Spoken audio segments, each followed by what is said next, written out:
Hey guys, welcome back to my channel. So, অসমৰ যি শিক্ষক নিযুক্তি প্ৰক্ৰিয়া চলি আছে তাৰ বাবে LP আৰু UP বধমৰ বাবে ইতিমধ্যে ফাৰ্স্ট প্ৰভিজনাল মেৰিট লিষ্ট আৰু সেকেন্ড প্ৰভিজনাল মেৰিট লিষ্ট দুটা ওলাইছে। সো মই আজি আপোনালোকক এটা কাট অফ এনালাইসিস দিম বৰপেটা ডিস্ট্ৰিক্টৰ। সো কিমান কমিলে ফাৰ্স্ট প্ৰভিজনাল মেৰিট লিষ্টত কিমান আছিল আৰু সেকেন্ড প্ৰভিজনাল মেৰিট লিষ্টত কিমান কমিলে হিহঁতৰ ডিফাৰেন্স উলিয়াম আৰু এক্সপেক্টেড কাট অফ এটা দিম থাৰ্ড প্ৰভিজনাল মেৰিট লিষ্টত কিমান উলিয়াব পাৰে।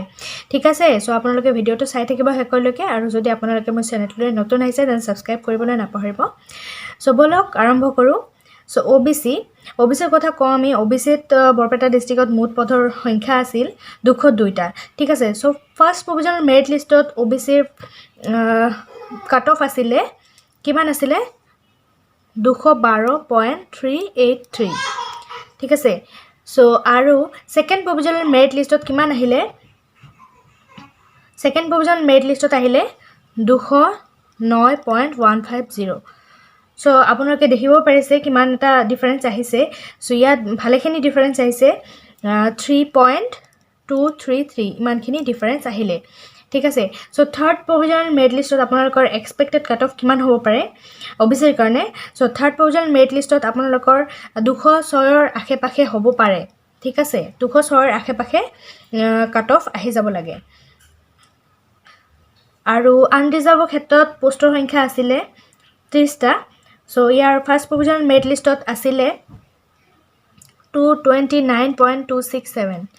ঠিক আছে, আৰু সেকেন্ড প্ৰভিজনাল মেৰিট লিষ্টত ইয়াৰ কাট অফ হ'ল 228.867।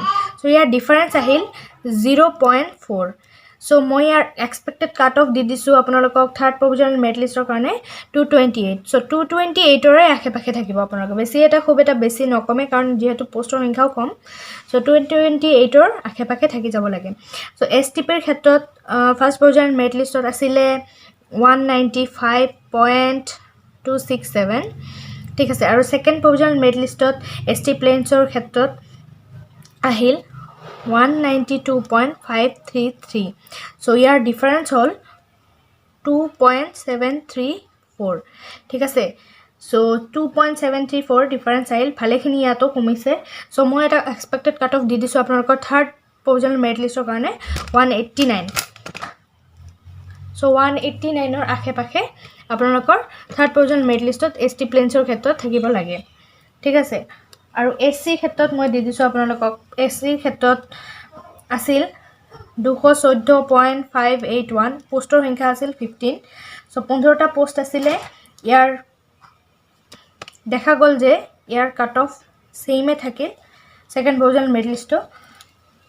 সো ইয়াত ডিফাৰেন্সটো সেমে থাকিল। সো কাট অফ আপোনালোকক এক্সপেক্টেড দিছোঁ 214ৰ আশে-পাশেই থাকি যাব লাগে। ইয়াত অলপ পইণ্টৰ হেৰফেৰ হ'ব পাৰে। ঠিক আছে, সো PWDৰ ক্ষেত্ৰত 11টা পোষ্ট আছিল। ফাৰ্স্ট প্ৰভিজনাল মেৰিট লিষ্টত আছিল 189.00 আৰু সেকেন্ড প্ৰভিজনাল মেৰিট লিষ্টত আহিলে 188.033। সো ইয়াৰ ডিফাৰেন্স হ'ল 0.967। সো ইয়াৰ এক্সপেক্টেড কাট অফ হ'ব লাগে আপোনালোকৰ থাৰ্ড প্ৰভিজনাল মেৰিট লিষ্টত 187ৰ আশে-পাশে আপোনালোকৰ থাকি যাব পাৰে। সো আপোনালোকক নতুন কিবা ভিডিঅ' লাগিলে মোক কমেণ্ট বক্সত জনাব, মই আপোনালোকক দি দিম। সো ভিডিঅ'টো ভাল লাগিলে লাইক কৰিব আৰু বেছি বেছিকৈ শ্বেয়াৰ কৰিব।